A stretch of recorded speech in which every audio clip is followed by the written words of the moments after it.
pas kita coba tanyain tuh Mutia, Pak, kenapa kok mau belajar bahasa Arab lagi? Iya pengen belajar, pengen biar baca Qur'annya jadi lebih khusyuk, sholatnya lebih khusyuk. Tapi ini kok orang tua ya yang baru sadar bahwa bahasa Arab itu penting dipelajari. Anak mudanya mana yang ini jadi target utama kita. Nah, akhirnya pas kita cari tahu, oh ternyata bahasa Arab itu nggak jadi satu mata pelajaran kalau di sekolah dulu ya kali ya. Maksudnya kayak 6 bulan itu waktu yang singkat loh Bang. Maksudnya cuma setengah tahun tapi berani menjamin dan berani klaim bahwa siswanya itu bisa bahasa Inggris.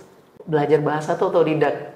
Oh ya? Beliau bisa menguasai 4 bahasa, Mbak Mutia. Jadi, tapi kok banyak yang nggak bisa tuh. Jadi beliau seperti juga terheran-heran. Ini kok mudah, kok banyak yang nggak bisa gitu.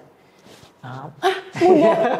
Wah, tidak, saya merasa tidak mudah. Jadi waktu itu saya sederhana bilang ke beliau, kalau emang mudah tolong buktiin ke saya lagi kalau ceritanya. Baik. Jadi akhirnya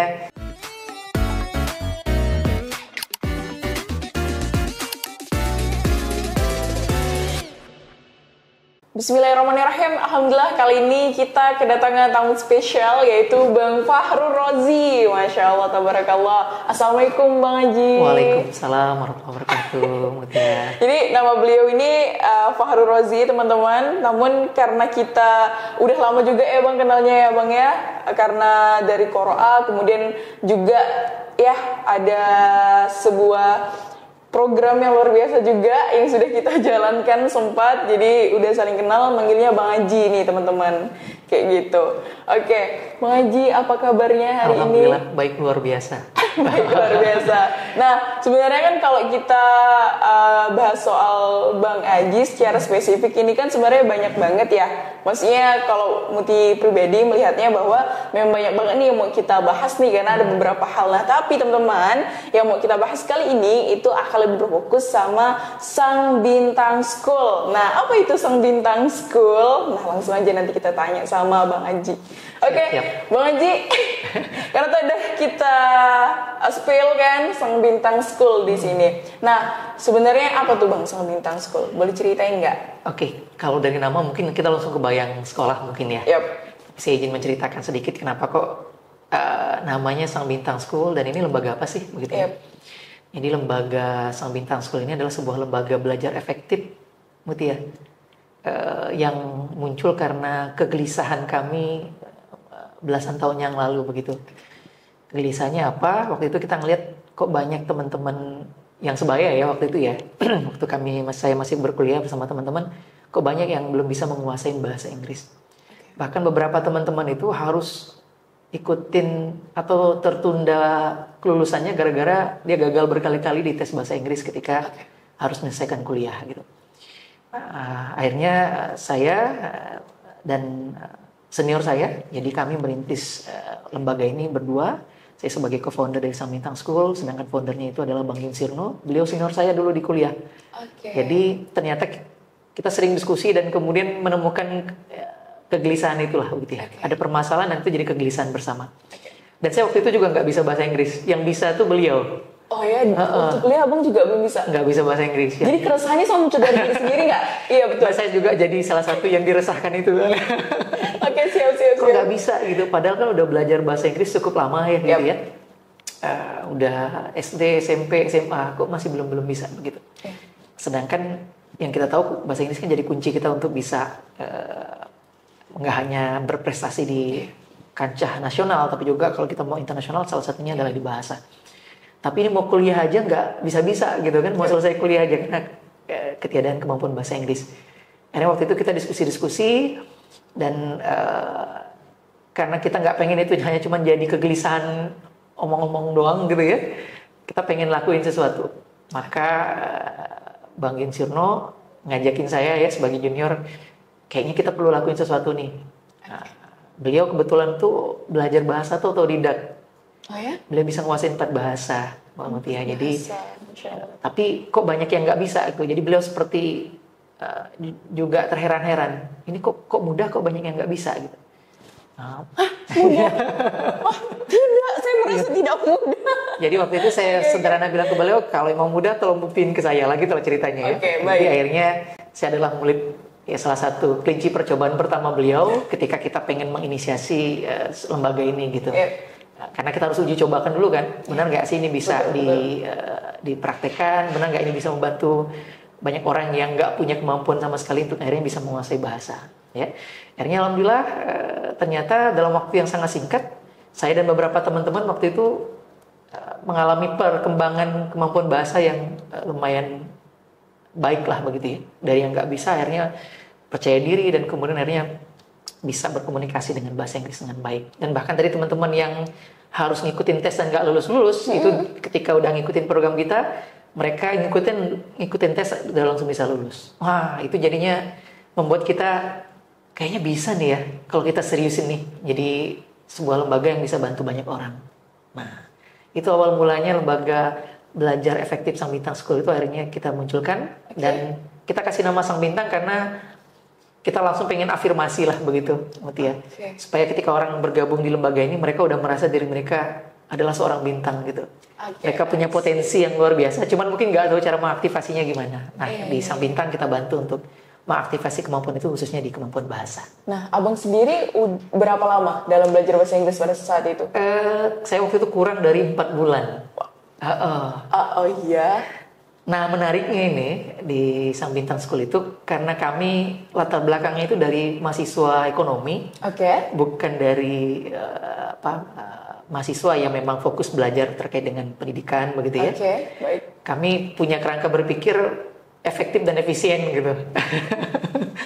Jadi kalau teman-teman ekonomi biasanya tahu lah ya, akhirnya apa tuh efektif dan efisien. Jadi waktu itu kita pengen buat program membantu teman-teman yang mungkin kesusahan menguasai bahasa Inggris, tapi kita nggak pengen bantu dengan cara biasa.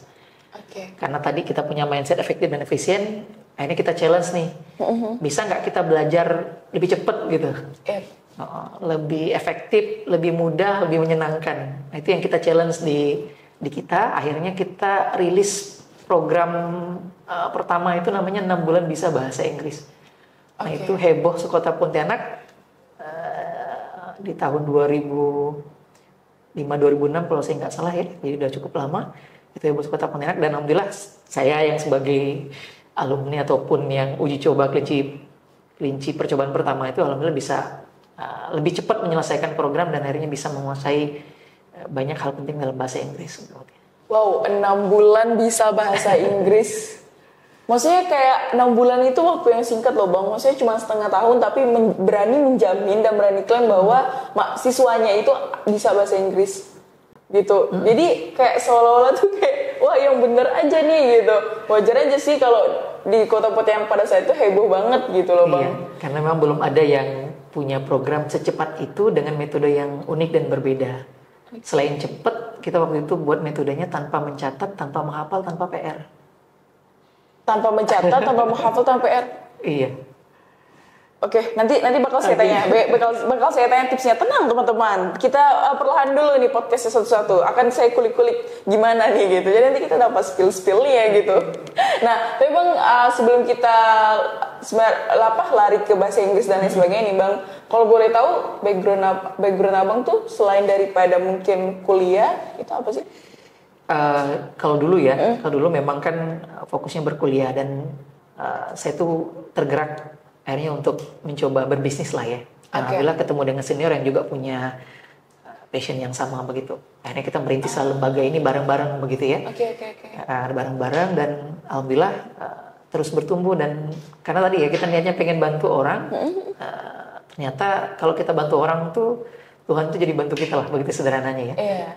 Dan itu yang kita yakini. Nah, aktivitas kalau sekarang alhamdulillah selain membantu dalam pengelolaan di Sang Bintang School, saya juga diamanahkan untuk bisa mengelola inkubator bisnis teknologi di Universitas Tanjung Pura.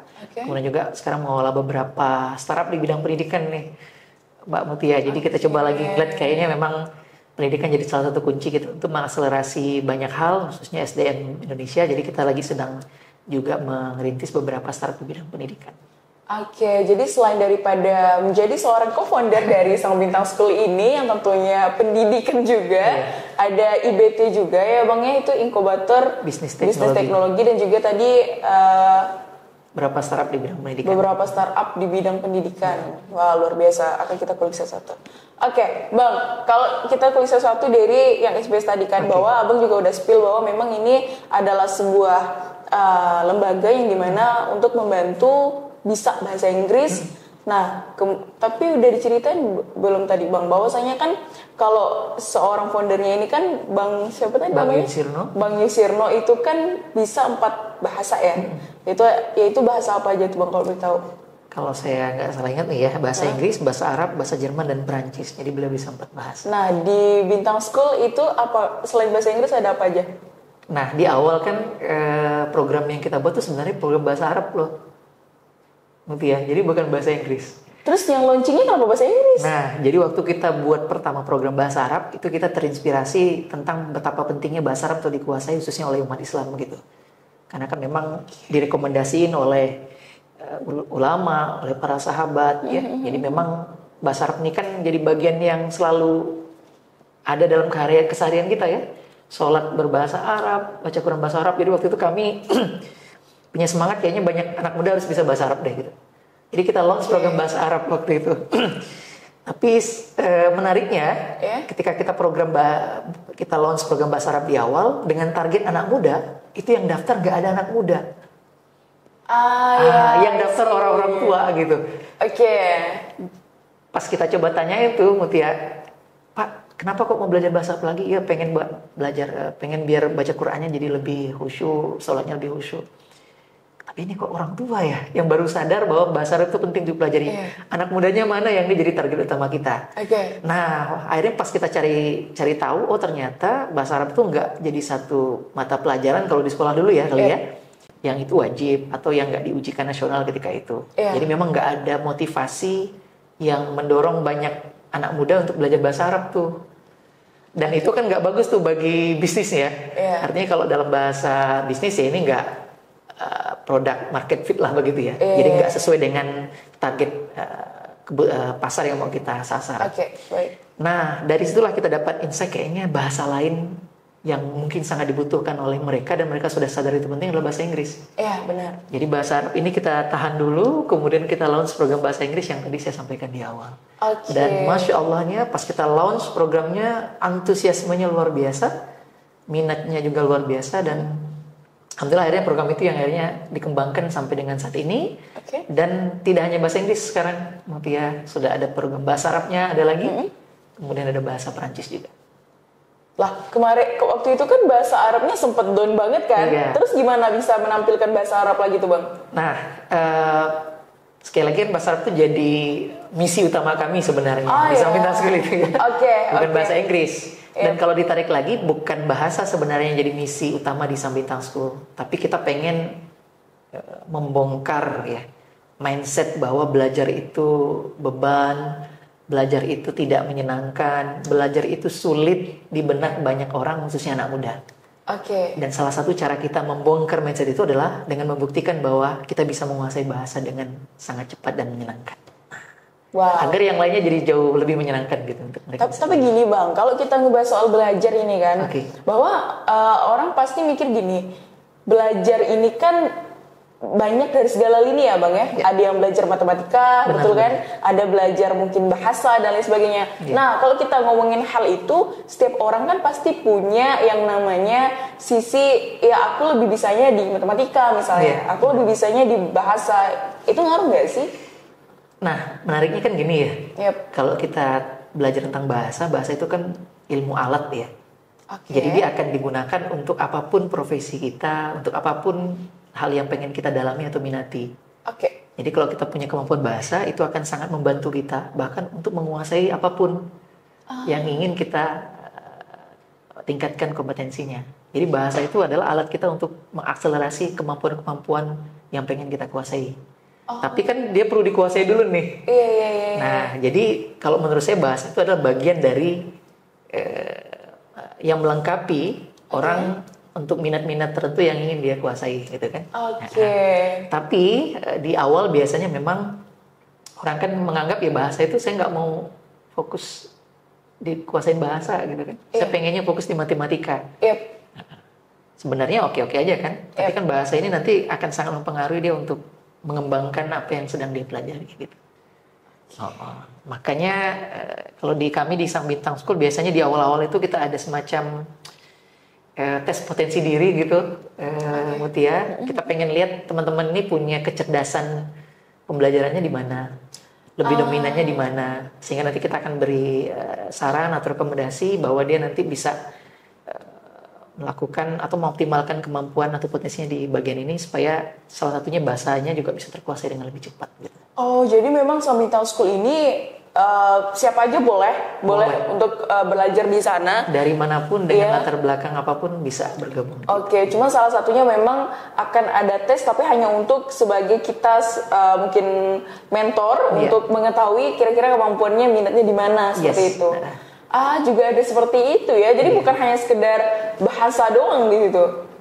Itu yang juga menjadi salah satu kunci kenapa kita akhirnya bisa lebih efektif dalam proses pembelajaran. Karena di awal, dan ini bagian penting ya, bagi siapapun mungkin yang berprofesi di dunia pendidikan atau pengajaran untuk mengetahui siapa sih yang diajar ini gitu.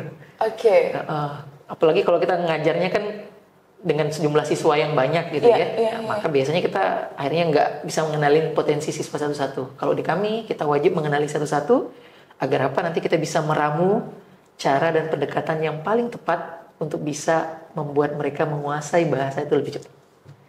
Jadi resep ke Mutia akan beda dengan resep ke yang lain gitu. Karena itu akan berbasis pada apa potensi atau kemampuan atau minat utama yang ada pada Mutia, itu nanti akan coba kita eksplorasi dan gunakan untuk bisa mengakselerasi penguasaan bahasanya. Jadi memang di sini setiap individu ataupun setiap siswa yang nanti akan bergabung ke Sambintang School itu akan menerima sebuah pembelajaran yang berbeda-beda tentunya. Pendekatannya berbeda. Iya, pendekatannya berbeda karena setiap individu pasti punya passion yang berbeda ya Bang ya. Ini contoh menarik ya, contoh sederhananya. Ada yang nggak suka ngobrol misalnya, nggak suka ngomong. Padahal kan bahasa itu harus dibuktikan dengan berbicara misalnya kan. Tapi kalau dia memang nggak suka, berarti kita akan punya pendekatan tertentu yang untuk membuat dia merasa nyaman dulu dengan apa yang sedang dipelajari. Bisa jadi mungkin dia lebih senangnya memulai dengan materi membaca dulu. Maka dia akan kita kasih teks untuk dibaca sehingga dia bisa lebih nyaman, nggak khawatir harus dak-dikduk ketika langsung berkomunikasi dengan teman di kelasnya atau dengan mentornya gitu. Jadi nanti di kelas itu treatmentnya beda-beda, Mutia. Ada yang senang ngomong, makanya nanti akan didekatin ataupun diberikan latihan lebih banyak berbicaranya. Tapi apakah dia nanti hanya cuman baca aja? Enggak. Nanti kalau dia merasa nyaman, dia udah merasa punya sesuatu yang dia pengen ceritain, nanti dia akan kita juga kasih kesempatan untuk bisa mempraktekannya dalam berbicara begitu. Begitu.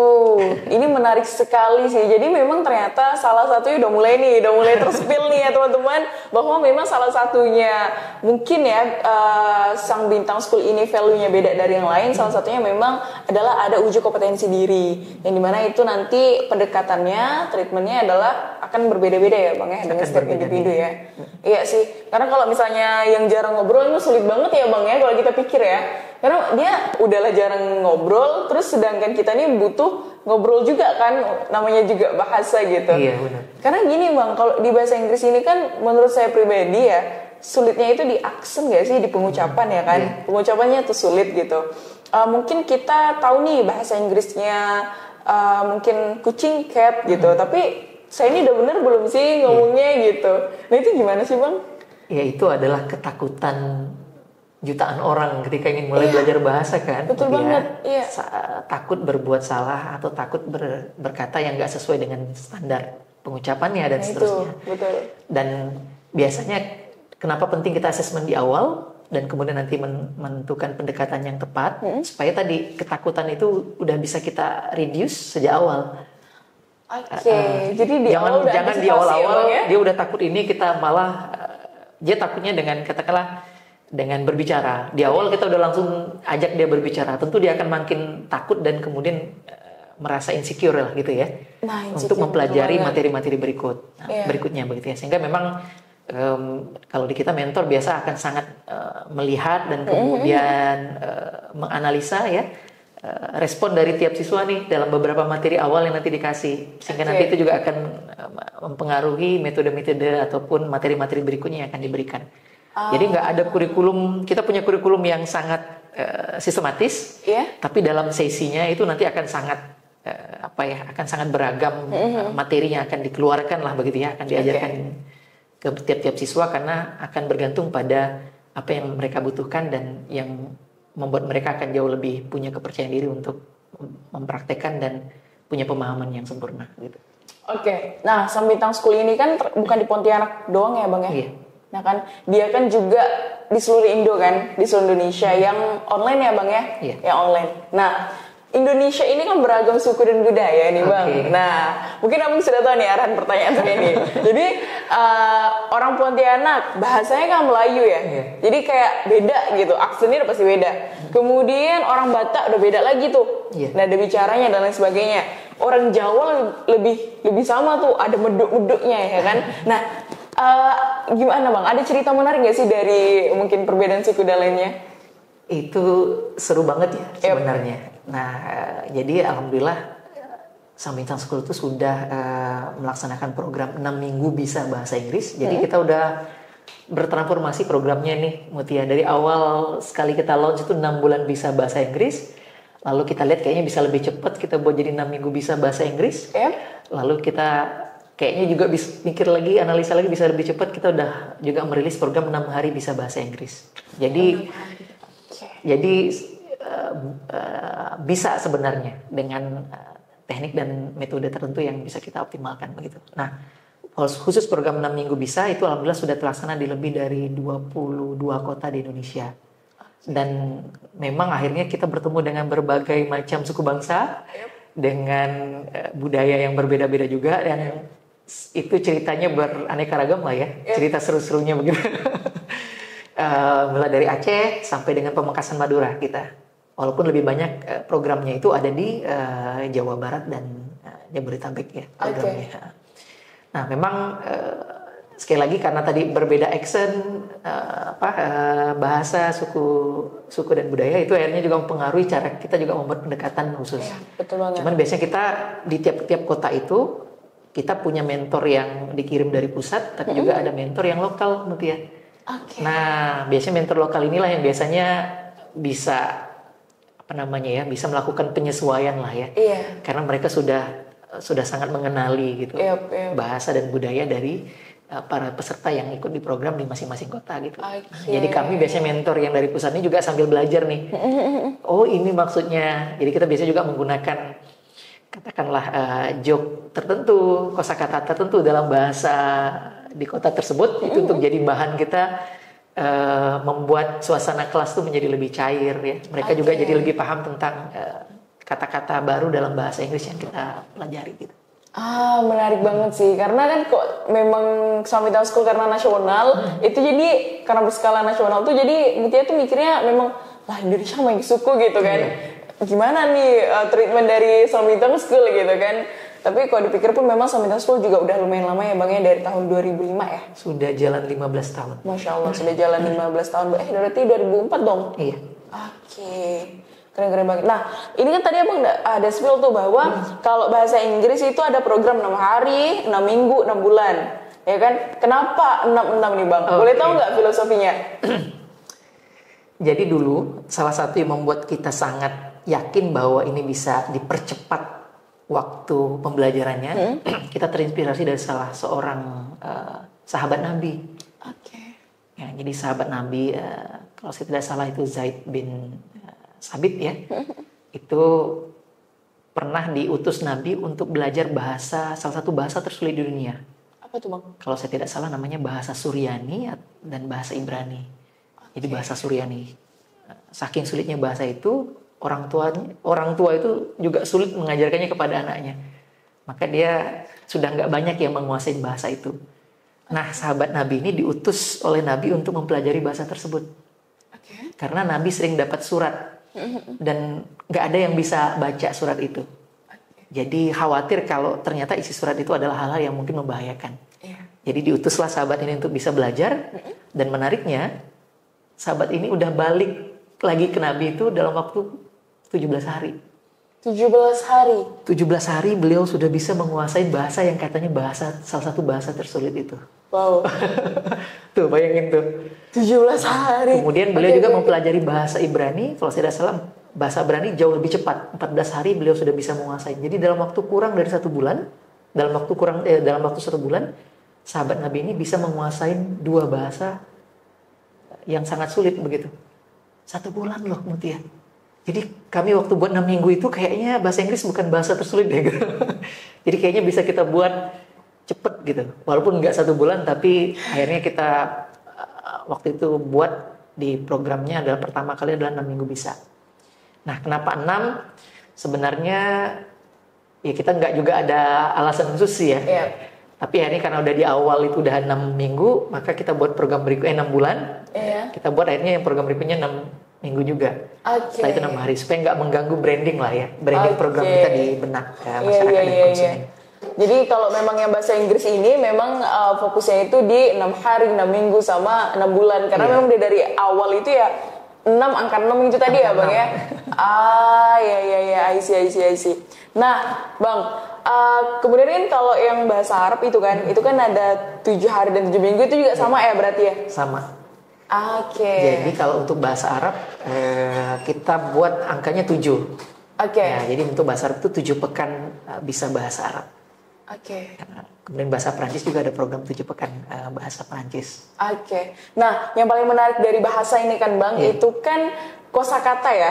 Banyak banget loh Bang, maksudnya kata yang harus kayak dihafalin gitu ya nggak sih? Tapi sebenarnya apa Bang? Apakah memang harus dihafalin atau gimana? Soalnya 6 minggu untuk menghafal seluruh kosakata kayaknya mustahil sih. Oke. Nah, karena kita punya target pembelajaran dalam rentang waktu tertentu, katakanlah tadi misalnya 6 minggu ya. Maka kita akhirnya juga memilih dan menyiapkan kosakata paling penting yang perlu dikuasain Mutia. Apalagi kalau kita beli kamus ya. Itu kan ada yang kamus ribuan, jutaan. Miliaran kapan bisa selesai berbahasa kalau kita harus bisa menguasain semua kosakata. Maka supaya kita punya dorongan lah ya, motivasi bahwa nggak semua lo harus kita ingat hafalin gitu kan, dan kalau mau dihafalin juga kapan selesainya gitu kan ya. Maka kita perlu memilih dan memprioritaskan kosakata paling penting yang itu memang digunakan dalam pembicaraan sehari-hari. Wah. Jadi ternyata kalau dipilih-pilih ternyata ya nggak terlalu banyak lah begitu, dan dalam 6 minggu kita bisa nguasain kosakata penting itu dan langsung dipraktekkan dalam pembicaraan. Nah itu kuncinya. Wah itu kuncinya. Wah menarik banget nih Bang. Karena gini Bang, yang paling sulit itu ketika belajar bahasa Inggris ya, kalau kita berkaca dari mungkin ini pengalaman pribadi ya, mungkin jangan disamakan gitu.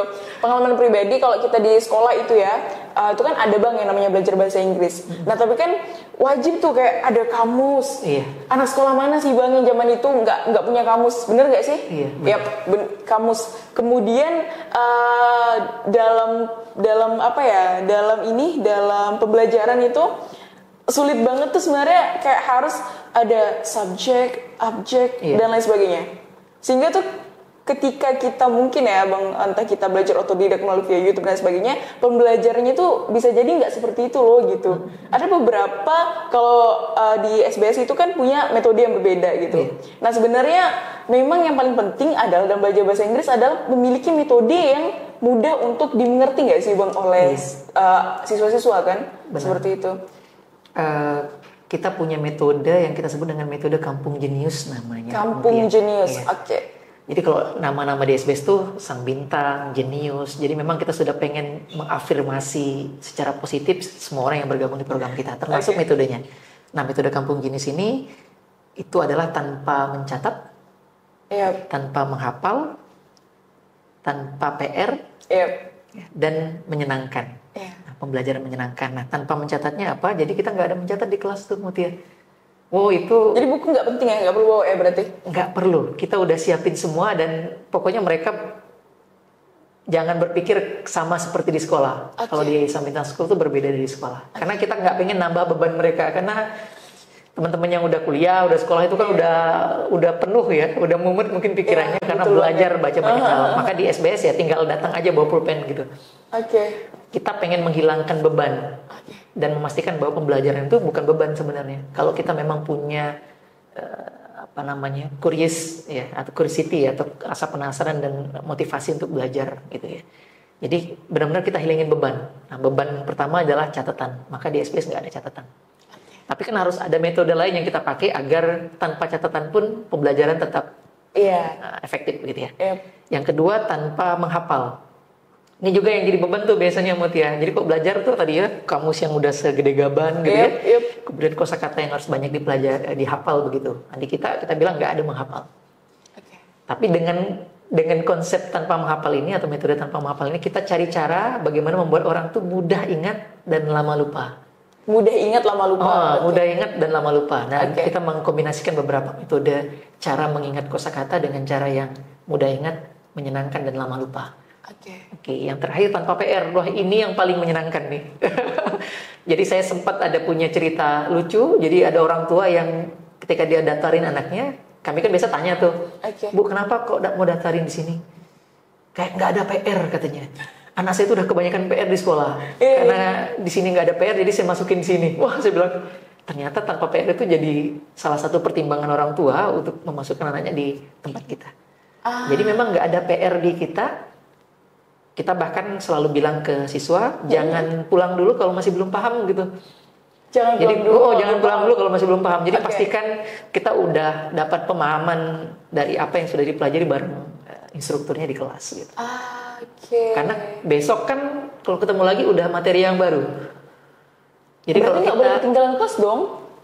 Makanya kalau di program 6 minggu bisa itu, satu pertemuan itu mungkin setara dengan 2-3 pertemuan kalau di kursus lain gitu. Karena kita coba memadatkan materi dan apa yang dipelajari itu dengan lebih cepat gitu. Jadi maka biasanya kita di pekan-pekan pertama kalau di program 6 minggu bisa, kita selalu suggest atau rekomendasikan ke peserta. Kalau bisa, kalau nggak ada halangan yang sangat genting gitu, kalau bisa mereka bisa masuk di setiap pertemuan.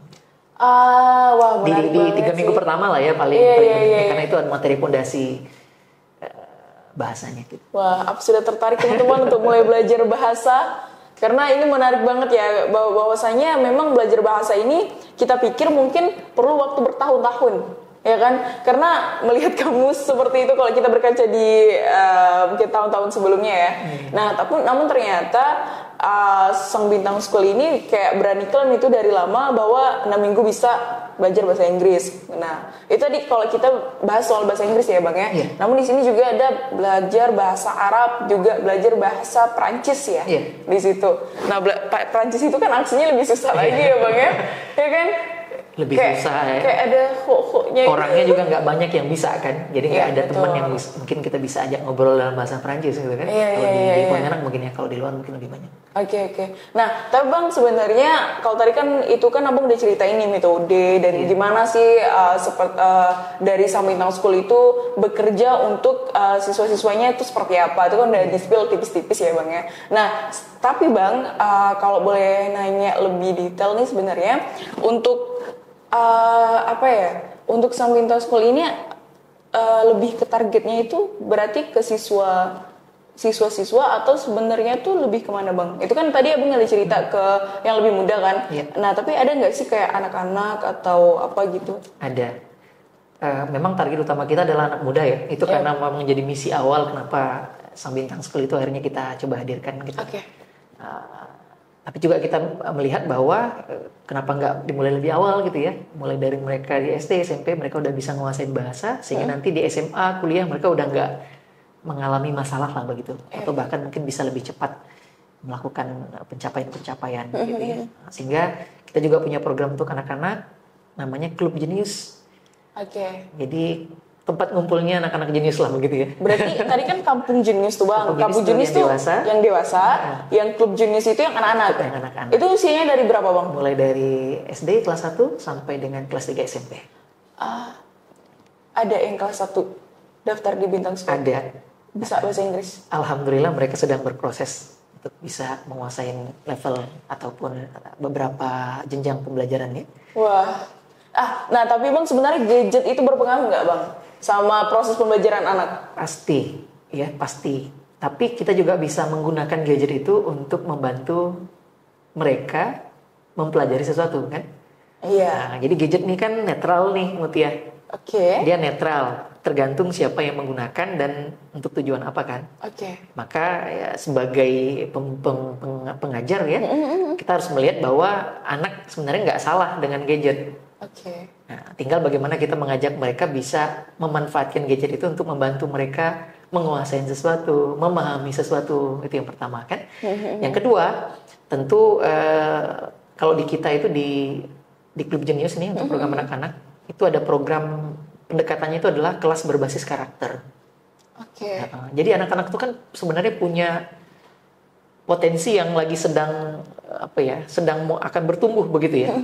Nah, penting bagi seorang guru itu untuk bisa membaca potensi itu dan kemudian terus menstimulasinya agar potensi itu bisa teroptimalkan. Nah, biasanya kita melihat nih kalau anak yang memangnya senangnya suka gadget, biasanya kita akan tanya dulu kenapa suka main apa. Jadi kita cari tahu. Jadi gadget itu jadi pintu kita untuk menggali tentang apa yang ada di pikirannya dia, tentang apa yang dia senangin. Sehingga nanti gurunya nanti juga akan mungkin ya menciptakan materi-materi pembelajaran yang relate dengan apa yang dia senangin, termasuk tentang gadget. Ya. Oh, itu ada bahasa Inggrisnya, itu kira-kira artinya apa tuh? Kan banyak juga tuh ya di game yang mungkin dia mainkan itu berbahasa Inggris. Bisa jadi mungkin kalau selama ini dia cuma main game, tapi karena udah ada arahan atau dampingan dari instrukturnya, dia main game tapi juga bisa meningkatkan kemampuan bahasa Inggrisnya. Wah. Nah, artinya iya, pelan-pelan mungkin nanti bisa diedukasi ya. Iya, main gamenya jangan kebanyakan. Nah, tapi tadi kita bisa nimbrung lah ya, nimbrung dengan apa yang dia senangin untuk bisa membantu dia menguasai bagian-bagian tertentu dari materi dalam bahasa Inggris. Oke, jadi memang untuk khusus yang Klub Jenius ini tadi yang tadi isinya anak-anak SD sampai SMP, itu memang fokusnya juga di karakter ya Bang ya? Karakter. Di karakter. Wah, ini keren banget sih kalau tadi di-spill bahwa gadget itu juga bisa membantu ya Bang ya. Tinggal gimana lagi nih kita gunain gadget itu seperti apa.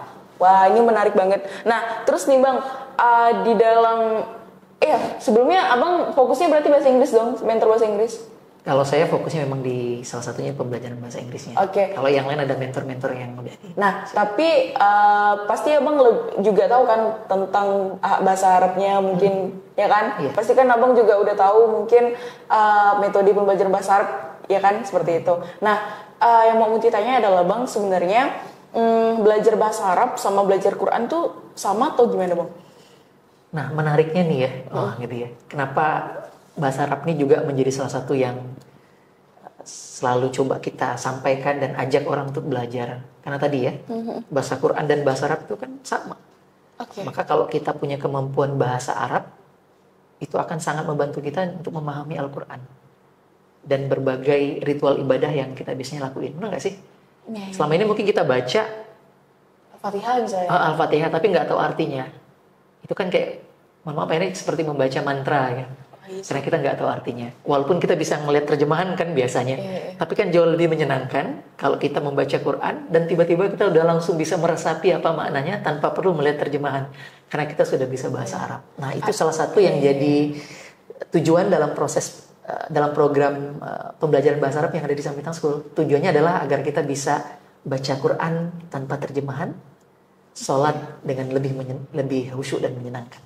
Iya sih Bang. Jadi kalau kadang ya Bang ngelihat mungkin orang luar itu tuh sampai nangis gitu Bang, sampai nangis di dalam sholat gitu kan. Mungkin kan kalau kita dengar Bang orang membaca Al-Quran itu kan pasti tenang hati ya Bang ya, tenang hati dan lain sebagainya. Tapi kita kan nggak tahu artinya nih gitu, nggak tahu artinya gitu. Namun ternyata kalau kita belajar bahasa Arab dan kita memahami maknanya dan lain sebagainya itu deep banget ya Bang ya jadinya ya. Dan Masya Allah, ternyata kalau kita memahami bahasa Arab kan begitu, akar katanya kan begitu luas ya. Iya, betul banget. Untuk pemaknaan tertentu itu di bahasa Arab itu kan berbeda penggunaan kosakatanya. Iya. Sehingga kalau semakin kita mengetahui itu insya Allah akan kita bisa seperti menyelami Quran itu dengan jauh lebih dalam ya. Nah itu Bang, iya benar banget. Bayangin aja ya Bang kayak Al-Fatihah ya. Al-Fatihah kan mungkin kita udah tau lah artinya apa. Tapi nggak tahu ya kalau udah Al-Baqarah dan lain sebagainya itu udah panjang gitu kan. Kalau surah-surah pendek mungkin iya gitu. Nah itu tuh memang terasa banget Bang. Terasa dan salah satunya kita bisa khusyuk ya memang kita paham artinya. Tapi itu baru artinya ya Bang ya. Apalagi kalau kita belajar tafsir Quran. Iya, Masya Allah. Itu lebih deep lagi nggak sih? Iya kan, saat kita bisa belajar tafsir Qur'annya itu lebih oke lagi gitu. Tapi memang untuk belajar Qur'an dan belajar bahasa Arab ini bisa dikatakan korelasi banget. Nah, namun ada sedikit hal perbedaan di situ ya Bang di dalamnya. Oke. Nah, tapi kan Bang kalau bahasa Arab itu ini Bang, bahasa Arab kalau misalnya belajar Quran itu kan ngaji ya, di Al-Quran itu kan ada harokatnya ya. Apalagi kalau Indopek tuh lebih mudah banget daripada Utsmani. Ya biasanya gitu, kalau orang Indopek misalnya kita orang Indo, kadang kalau baca yang huruf Utsmani itu sulit ya Bang ya. Karena beberapa ada harokat yang berbeda gitu, huruf sih sama-sama aja gitu. Nah kemudian kalau di bahasa Arab ini lebih sulit lagi sebenarnya, karena nggak ada harokat fathah, tanwin dan lain sebagainya, itu nggak ada ya Bang ya. Nah itu gimana Bang? Gini Mutia, serunya lagi kan alhamdulillah ini udah ada aplikasi seperti Quran nih teman-teman. Artinya sebenarnya ketika kita sudah bisa membaca Al-Quran, ya, artinya itu sebenarnya udah satu modal penting kita untuk bisa menguasai bahasa Arab. Oh ya? Iya dong. Kita kan udah kenal hurufnya, udah bisa membacanya, cuman kita belum tahu aja artinya apa begitu ya. Tapi kan kita udah bisa membaca, dan itu sebenarnya modal kita untuk bisa menguasai bahasa Arab. Maka kalau boleh diurutkan nih, yang memang perlu kita kuasain pertama adalah bahasa Arab. Membaca Quran. Dan salah satunya mungkin kita bisa mengoptimalkan ya segala fitur yang ada di Quran tuh untuk bisa menguasai cara baca Quran yang benar. Kalau sudah benar, insya Allah teman-teman kita akan jauh lebih mudah untuk bisa menguasai bahasa Arab. Oh gitu. Karena kan apa yang kita pakai nanti dalam bahasa Arab itu kan udah kita sering baca nih di Al-Quran. Iya.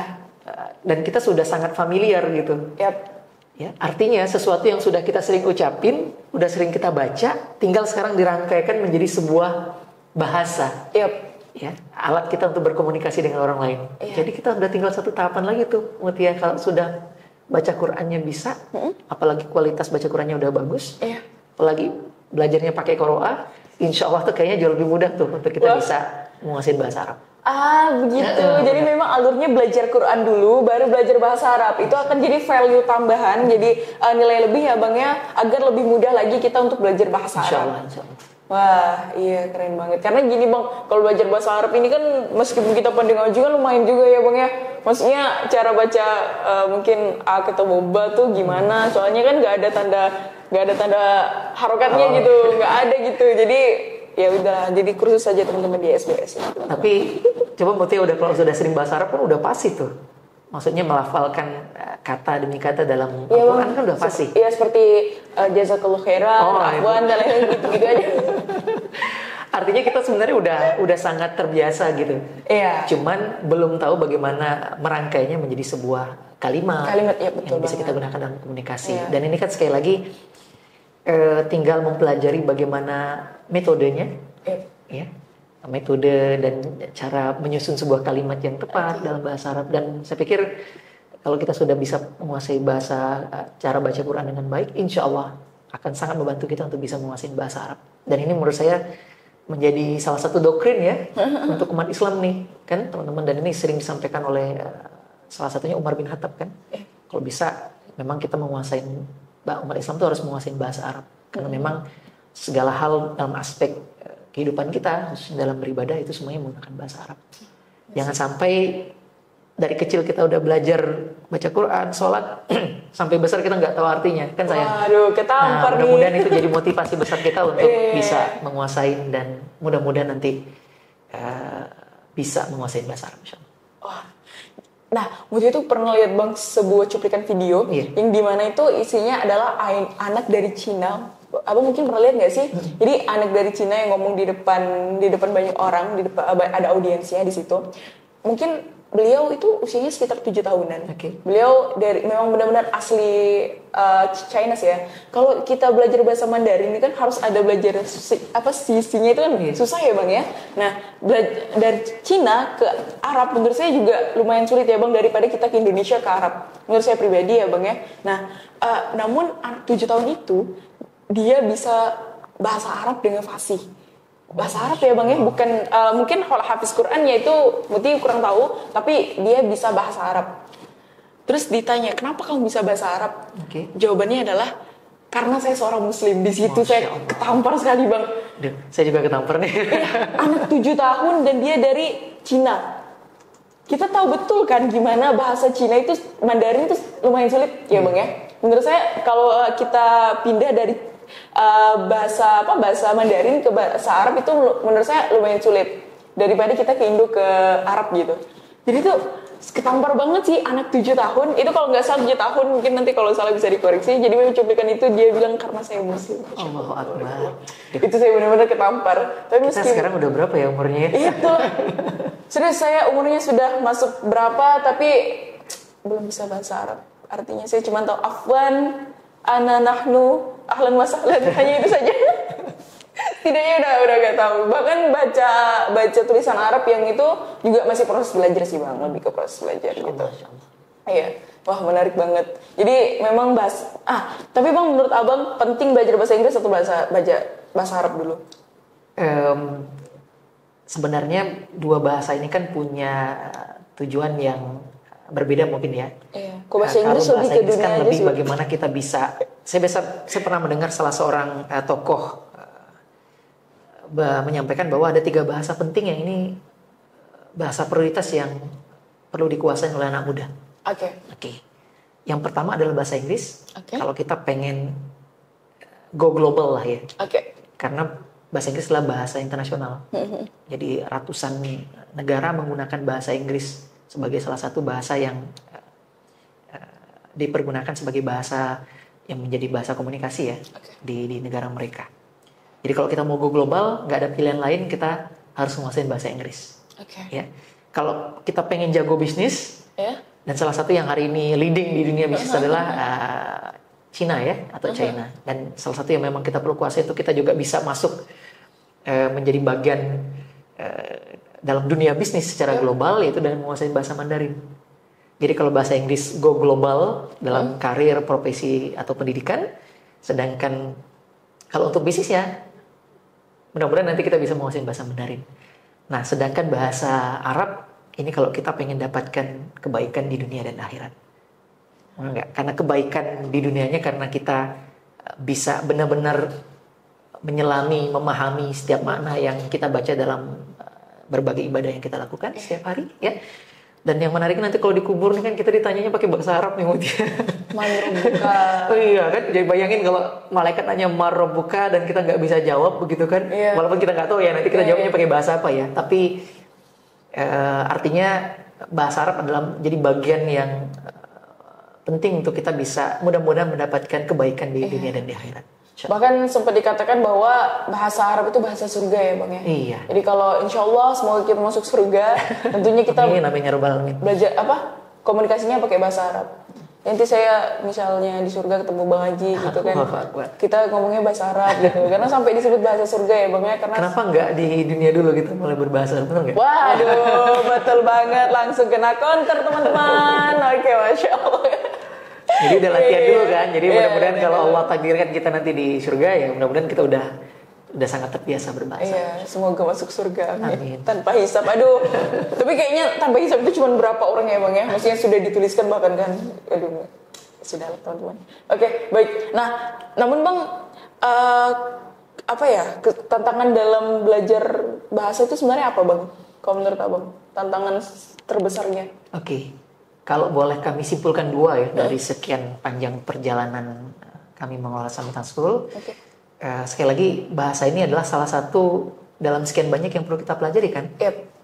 Dan karena ini penting dan dibutuhkan oleh banyak orang, maka memecahkan penguasaan bahasa itu insya Allah akan membuat orang lain merasa lebih mudah dan merasa lebih pede untuk bisa menguasai hal yang lain.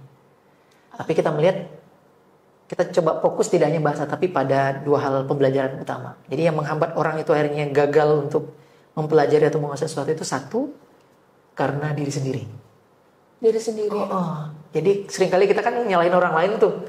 Saya nggak bisa ini gara-gara si dia, si ini, si ini. Padahal sebenarnya sumber utama yang perlu kita salahkan di awal kalau kita nggak bisa menguasai sesuatu termasuk bahasa adalah diri sendiri. Jadi kita malas berlatih, bisa jadi kita malas mengulang apa yang kita pelajari, bisa jadi kita di kelas nggak serius, bisa jadi ya 1. Jadi kita harus sangat sadar bahwa kalau ada sesuatu yang nggak kita kuasai dengan baik, itu bukan orang lain yang salah, tapi kita sendiri. Kita sendiri ya Bang. Jadi kita akhirnya bisa melakukan perbaikan dengan cepat gitu. Oke. Maka kalau di kami biasanya kita ada semacam personal evaluation gitu untuk siswa. Jadi hari ini yang kemarin yang udah dipraktekin apa, yang sudah pernah dikuasain apa, yang belum apa. Ada evaluasinya ya. Oke. Jadi kita semacam reflektif gitu. Kalau 6 minggu biasanya tiap pekan kita ada kegiatan reflektif untuk tadi merefleksikan apa yang mungkin belum optimal oleh gurunya diberikan dan kemudian apa yang juga belum dipahami oleh siswa. Karena apa tadi? Kalau kita udah paham dan sadar bahwa ada yang perlu kita perbaiki dan kita harus melakukan sesuatu, itu akan membuat kita akan jauh lebih mudah mempelajari sesuatu termasuk bahasa. Iya benar banget sih. Yang kedua adalah metode. Ya, metode. Kan metode ini banyak nih, ya. Dan seringkali setiap orang tuh beragam cara belajarnya. Ada yang lebih mudah belajar dengan mendengarkan video, ada yang dengan membaca, ada yang dengan langsung praktek begitu ya. Nah, artinya metode bisa beragam. Pilihan kita atas metode yang paling tepat untuk bisa membantu kita mudah dan menyenangkan mempelajari sebuah bahasa, itu juga menjadi satu kunci untuk kita bisa cepat menguasai bahasa. Kalau saya boleh tambahkan yang terakhir, sekali lagi, karena bahasa Inggris, Arab, Prancis ini kan bukan bahasa kita nih. Ya. Jadi jangan khawatir kalau kita buat salah.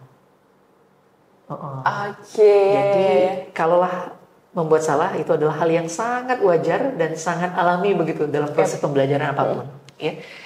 Bahkan yang lucu menarik sih ya, kalau kita ngomong sama orang bule, mereka tuh kalau kita salah-salah ngomong itu mereka jauh lebih appreciate gitu, jauh lebih mengapresiasi karena kita lagi sedang mencoba berbicara bahasa mereka.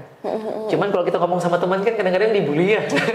Nah ini pentingnya, jadi kita perlu juga circle yang tidak membuli yang malah lebih mengapresiasi kita untuk terus mempraktekkan bahasa. Maka jangan, kalau kita baru mulai belajar bahasa, kalau bisa cari circle atau teman atau lingkungan yang itu bisa support kita.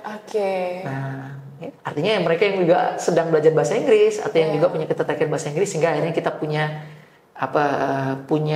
lingkungan yang menumbuhkan kita untuk terus akhirnya punya semangat, kemudian kemauan untuk bisa mempelajari dan menguasai bahasa. Orang Pontianak lihat kita salah dikit, ngomong apa kamu nih? Padahal kalau orang bule itu atau orang luar melihat kita berusaha untuk berbicara dengan bahasa mereka, mereka tuh sangat-sangat senang dan bahagia. Kenapa Mutia? Karena artinya kita itu sangat menghargai mereka. Dan pengen menyampaikan sesuatu dengan bahasa yang mereka punya. Dan mereka tahu, karena ini bukan bahasanya kita, pasti kita punya effort ya atau perjuangan untuk bisa melakukan itu gitu. Sehingga mereka sangat appreciate. Iya sih. Karena kalau kita ngomongin aksen, kalau orang India aja dia ngomong bahasa Inggris, itu kan dia punya aksen yang berbeda. If you learn gitu, jadi lebih kayak terasa sekali India banget gitu ya Bang ya. Tapi itu tidak juga dibully atau apa gitu kan Bang kan. Bahkan sempat dalam bahasa Inggris itu ada sampai dipisahkan Bang. Ada yang English Amerika ya kan. Kemudian Inggris yang London ya kan, itu beda ya, itu British ya Bang ya. Kemudian yang India pun ada gitu. Di Singapura juga ada sendiri. Singapura juga ada. Ya, jadi betul logat lah ya kalau bahasa kita bilang, itu tetap mempengaruhi ketika mereka berbicara bahasa Inggris. Dan intinya, nah ini mungkin sebagai kata kunci utama. Apa sih tujuan kita berbahasa asing? Ya tentunya untuk bisa saling komunikasi dan saling memahami kan. Intinya kan komunikasi dan memahami. Jadi kalau orang sudah paham dengan apa yang kita sampaikan, walaupun dengan accent ataupun logat kota atau negara masing-masing, sebenarnya kan nggak ada masalah gitu. Fine aja ya. Fine aja. Nah, walaupun penting juga bagi kita untuk bisa berbicara sesuai dengan penutur aslinya gitu ya. Tapi sekali lagi kuncinya adalah pada berbicara, saling memahami. Kalau sudah saling memahami dan kita saling ngerti satu sama lain, sebenarnya fine-fine aja deh. Wah, jadi begitu teman-teman. Jangan pernah malu kalau mau belajar bahasa, apalagi kalau kita salah pengucapan, logat kita berbeda, it's fine. Itu nggak jadi masalah. Berarti apa teman-teman? Cari circle. Jadi kalau kalian kena bully, udah cari circle. Cari circle baru. Cari circle baru. Oke. Bang, nah, kalau Mutia lihat dari cerita kita dan juga beberapa riset di Sang Bintang School ini kan, itu kan seperti di apa ya, kayak diselimuti atau digeluti gitu dengan prinsip Islam di dalam situ. Nah, tapi boleh lebih diceritain detail nggak Bang, prinsip atau nilai Islam seperti apa sih yang diemban banget nih sama Islam Bintang School? Kalau kita berbicara Islam, dan ini juga yang jadi motivasi di kita, menariknya kan ayat pertama yang turun itu kan bukan sholatlah, bukan apa lagi, bukan bekerjalah, bekerja. Tapi ayat pertama yang turun kepada Rasulullah itu adalah Iqra, bacalah itu kan bukan baca tapi mengeksplorasi, mempelajari sesuatu begitu kan. Jadi pemahamannya luas ya Bang ya. Dan Islam udah dikasih kunci di awal gitu. Umat Islam tuh dikasih kunci, baca, belajarlah, eksplorasilah. Dan Quran begitu memberikan kita banyak petunjuk kan. Petunjuk hidup yang komplit itu ada di Quran. Artinya umat Islam sudah dibekali dengan modal yang hebat, luar biasa untuk mereka bisa menjadi khalifatul fil ard gitu kan. Menjadi pemimpin, menjadi orang-orang yang bisa memberikan kontribusi terbaiknya. Nah, dan kita lihat tadi kalaulah kunci pembelajaran atau pendidikan ini masih menjadi banyak masalah di banyak anak muda, khususnya anak-anak muda muslim, artinya kan kita sudah bisa membayangkan 5-10 tahun ke depan kita bisa berharap apa dengan anak-anak muda muslim. Kalau dalam pembelajaran mereka masih punya masalah, dalam penguasaan bahasa mereka mungkin masih merasa itu sulit dan berat bagi mereka. Artinya kan ada mindset yang salah nih. Ada mindset yang salah tentang belajar yang sebenarnya. Maka Islam adalah agama yang mendorong ya umatnya itu untuk selalu belajar. Kayaknya kalau dibandingkan dengan yang lain, Islam hampir semuanya mendorong untuk belajar. Maka ada apakah kamu tidak memikirkan gitu. Kalau di banyak kata Al-Quran kan afala ta'qilun dan seterusnya gitu ya. Afala tatafakkarun, apakah kamu tidak memikirkan. Semuanya mengajak berpikir, belajar, mempelajari sesuatu gitu. Artinya kalau kita pahami hidup kita itu kan prosesnya semuanya belajar gak sih? Benar gak sih? Dari kita bayi belajar merangkak, belajar berjalan, udah besar belajar berbicara. Pokoknya semua hidup kita tuh kayaknya nggak lepas dari pembelajaran. Dari belajar sesuatu yang baru sampai nanti kita tua, dan nggak akan habis-habisnya proses itu. Artinya kalau proses atau kemampuan kita mempelajari sesuatu ini tidak kita kuasai dengan baik, maka bisa jadi nih yang kita khawatirkan adalah kita nggak akan bisa mengoptimalkan begitu banyak nikmat, begitu banyak kesempatan yang Allah udah kita kasih kepada kita untuk kita bisa menjadi pribadi yang bermanfaat dan lebih baik. Maka itu yang menjadi dorongan bagi kami, dan itu sepenuhnya dari Al-Quran, dari apa yang dicontohkan oleh Rasulullah dan kemudian para sahabat. Itu yang menjadi motivasi kami khususnya di Islam Bintang School untuk bisa berpikir terus meng-create metode-metode yang terbaik untuk bisa tadi membuat nggak usah lama deh belajar bahasa gitu. Gak usah terbebani gitu. Jangan apatis atau jangan takut gitu. Karena ini akan jadi alat kita untuk bisa berbuat sesuatu yang lebih besar nanti dalam kehidupan kita. Dan itu kita bisa kuasai dan pelajari kok. Wah, menarik banget. Bahkan adanya masalah, kita kan pasti selalu ada masalah ya Bang dalam hidup. Bahkan itu adalah sebagai ajang untuk kita belajar.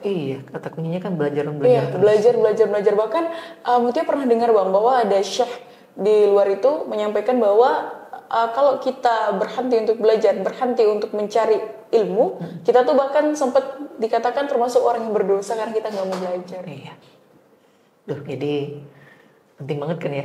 Penting banget sih belajar. Wah, jadi habis ini langsung teman-teman belajar gitu. Jadi tapi tentunya belajar yang positif ya teman-teman. Belajar bahasa itu penting banget ya Bang, bahkan untuk segala lini, mau dia seorang arsitek, mau dia seorang apapun itu, terutama kita untuk lebih go global dan juga lebih memperluas relasi dan lain sebagainya, memang sepenting itu bahasa ya Bang ya. Apalagi kalau kita umat Islam juga penting juga nih untuk belajar bahasa Arab dan lain sebagainya. Karena ketika kita udah tahu artinya pasti akan terasa sholat tuh khusyuk banget. Yang jadi pertanyaan kebanyakan orang tuh gimana sih sholat khusyuk gitu. Sebenarnya kalau kita pahami dengan baik dan benar, itu cara-caranya ya Bang ya sebenarnya. Salah satunya adalah dengan memahami maknanya. Oke, Bang, karena kebetulan ini waktunya sudah lumayan lama ya Bang ya. Dan kita sudah diingatkan sama tim kreatif kita yang di belakang kamera. maka mungkin lebih ke last question. Nah, itu benar nggak Bang aksen saya itu? Udah betul belum? Jadi lebih ke closing statement aja untuk pesan kepada para anak muda di luar sana. Oke. Bagi anak-anak muda ya, teman-teman muda yang nantinya menonton podcast di Qoro'a ini ya. Sekali lagi kita sudah diberikan anugerah yang luar biasa dari Allah Subhanahu wa taala ya. Tugas kita adalah bisa mengoptimalkannya dengan memastikan bahwa semua aset ya, semua anugerah yang tadi dimiliki itu bisa menghasilkan kebaikan-kebaikan. Nah, salah satu proses terpentingnya adalah bagaimana kita bisa belajar dan kemudian menyempurnakan ya, kemudian menghebatkan potensi yang ada itu ya, kemudian akhirnya kita bisa berikan kemanfaatannya bagi banyak orang. Dan masa muda kita nggak lama ya. Maka anak muda dengan potensi semangat belajarnya, ya, energinya yang masih luar biasa, ini punya kesempatan besar untuk bisa mempersiapkan diri dengan sebaik mungkin. Jadi jangan sampai kehilangan masa muda untuk mempelajari banyak hal, untuk menghebatkan potensimu, ya, sehingga mudah-mudahan dengan kita menguasai banyak hal, ya, hebat dalam banyak hal, insya Allah kita nanti bisa memberikan kontribusi yang besar bagi umat dan insya Allah bagi bangsa. Ya. Jangan berhenti belajar, jangan berhenti bertumbuh, insya Allah. Nah, jangan berhenti belajar, jangan pernah berhenti bertumbuh. Karena biar gimana pun kita belajar sampai seterusnya sampai kita tua. Bang, tadi kan Muti bilang closing statement ya, berarti boleh tambahin lagi enggak? Tambahin ini apa namanya? Ada nggak sih kayak ayat favorit atau sebuah ayat yang benar-benar tuh kayak menjadi acuan banget kan? Tentunya karena pedoman hidup ya Bang ya. Tapi pengen tahu dong, ada nggak sih kayak ayat atau yang sangat Abang favoritin banget gitu? Salah satu ayat yang juga menjadi salah satu inspirasi kita ya, untuk memberikan sebuah metode dengan pendekatan baru dalam proses pembelajaran. Itulah ada surah Al-Imran ayat 79. Al-Imran ayat 79. Ya. Oke. Jadilah kaum Rabbani yang kamu tetap mengajarkan Al-Quran dan tetap mempelajarinya. Kalau tidak salah, saya izin membuka ya, biar nggak salah nih ya. Okay. Nah ini terjemahannya kalau di Qoro'a nih, saya kebetulan buka aplikasi Qoro'a juga. Hendaklah kamu menjadi orang-orang Rabbani karena kamu selalu mengajarkan Alkitab, yaitu Al-Quran, dan disebabkan kamu tetap mempelajarinya. Okay. Nah, kami terinspirasi dari ayat ini, itu untuk menjadikan salah satu metode kita adalah membuat siswa itu mengajar ketika mereka sudah selesai belajar. Mengajar ketika mereka sudah selesai mempelajari sesuatu. Jadi setelah selesai dari Sang Bintang School? Enggak, masih di proses pembelajaran di kelas. Jadi kalau mereka sudah selesai mempelajari sesuatu, kita akan minta mereka untuk mengajarkan apa yang sudah mereka pelajari ke teman mereka yang belum paham, atau nanti dalam beberapa simulasi pembelajaran yang kita berikan gitu. Seperti dan ternyata ini relate dengan hasil riset yang ada di dunia pendidikan, bahwa teknik terbaik yang membuat kita bisa memahami dengan kualitas 80-90% dari apa yang kita pelajari itu adalah dengan teach others, dengan mengajarkan orang lain. Jadi kami akhirnya melihat bahwa Masya Allah, Al-Quran sudah memberikan banyak kunci untuk kita bisa menguasai banyak hal di dunia. Maka jangan jauh-jauh dari Al-Quran, ya. Jangan jauh-jauh dari Al-Quran, karena kami di Sang Bintang School juga mendapatkan begitu banyak inspirasi terkait dengan metode-metode yang kami terapkan itu dari Al-Quran. Wah, Masya Allah, tabarakallah. Jadi memang kita sebagai umat muslim ini Bang punya banyak kesempatan untuk berdakwah dan juga banyak kesempatan untuk membantu, bukan menggurui ya mungkin ya Bang, tapi saling sharing dan lain sebagainya, mengajarkan hal-hal kebaikan kepada banyak orang. Nah, sebenarnya tentunya mengajarkan itu bukan untuk yang kita ajarkan ya Bang ya, tapi untuk diri kita sendiri juga tentunya. Karena kalau orang mengajarkan sesuatu, satu, ilmunya nggak akan hilang, bahkan ilmunya akan makin kuat dan makin bertambah. Iya, membantu dia untuk mengingat justru seperti itu ya Bang ya. Wah, Masya Allah, luar biasa, ini sangat menginspirasi. Bang Aji, jazakallahu khairan atas waktu dan juga sharing ilmu yang sangat bermanfaat. Sebenarnya tadi Mutia tuh pengen juga bahas yang lain nih gini, tapi ternyata 1 jam penuh ini kita asiknya bahas tentang Sang Bintang School ya Bang ya. Meskipun ada beberapa pertanyaan pengen ditanyakan, namun karena mengingat waktu juga ya, tapi ya sudahlah Bang, mungkin nanti next boleh Bang kita sharing-sharing lagi ya. Semoga ini juga bermanfaat bagi. Amin, amin, amin ya robbal alamin, amin. Nah, teman-teman, para pendengar, sahabat Qoro'a yang lagi nonton, semoga apa yang tersampaikan pada podcast hari ini mampu menginspirasi teman-teman dan juga bermanfaat banyak. Dan apabila ada salah kata atau salah tingkah laku dalam selama berjalannya podcast, kami mohon maaf. Jazakumullah khairan semuanya. Assalamualaikum warahmatullahi wabarakatuh. Assalamualaikum warahmatullahi wabarakatuh.